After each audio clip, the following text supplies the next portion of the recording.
Alors, je suis Pascal Pic, un spécialiste de l'évolution dite de l'homme. Alors, c'est vous dire comme quoi l'évolution humaine, c'est quelque chose qui me tient à cœur. Et en plus de ça, il y a un sous-titre, le parcours singulier, ou les parcours singuliers. Or, justement, l'évolution dite de l'homme est un parcours qui n'est pas singulier par ses mécanismes, c'est-à-dire l'évolution, les changements d'environnement, les espèces, les extinctions, mais il reste qu'une seule espèce d'homme. C'est ça qui est singulier. Et le fait qu'il ne reste qu'une seule espèce d'homme, on a cru que l'évolution venait vers nous. Nous sommes en fait les derniers survivants, mais ça va bien pour l'homme.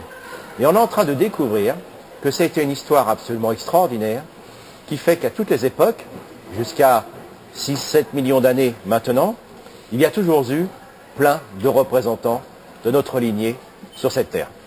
On a redécouvert les chimpanzés, les bonobos, on s'aperçoit qu'ils ont des cultures, enfin bref, tout ce qui fait l'homme, ce parcours singulier, aujourd'hui est complètement repensé à la lumière des fossiles, rares, mais tellement précieux, et surtout ces magnifiques cousins et même frères qui sont les chimpanzés et les bonobos.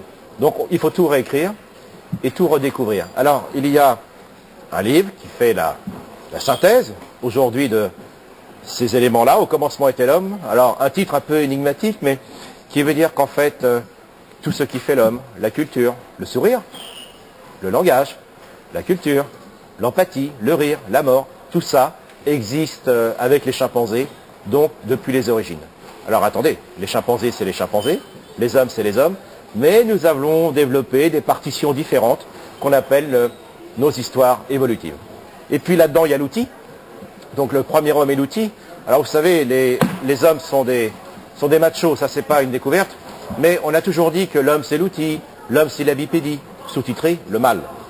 Et bien là, avec Hélène Roche, merveilleuse préhistorienne française, nous reprenons à la lumière des sciences, bien sûr, toute cette grande question de l'homme et de l'outil, et on s'aperçoit que les femmes ont toujours été là, beaucoup plus habiles, qu'elles éduquent, qu'elles développent de nouveaux protocoles en termes de création. Donc c'est pas ni les hommes ni les femmes, c'est les femmes avec les hommes, mais on les avait oubliés.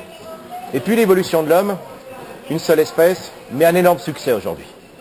6 millions d'humains, beaucoup plus, et les autres.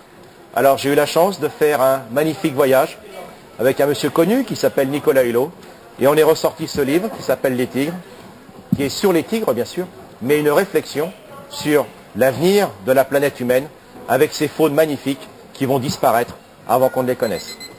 Alors le Collège de France, une belle maison très particulière où tout le monde peut venir. Il n'y a pas d'inscription au Collège de France. Les jeunes, les vieux, les clodos, les pédants, les mondains peuvent venir au Collège de France, écouter nos cours. Et donc c'est un lieu où nous enseignons la recherche qui se fait. Donc chaque année, le cours change puisque la recherche change. Il faut savoir que la recherche aujourd'hui a beaucoup de problèmes, on le sait bien.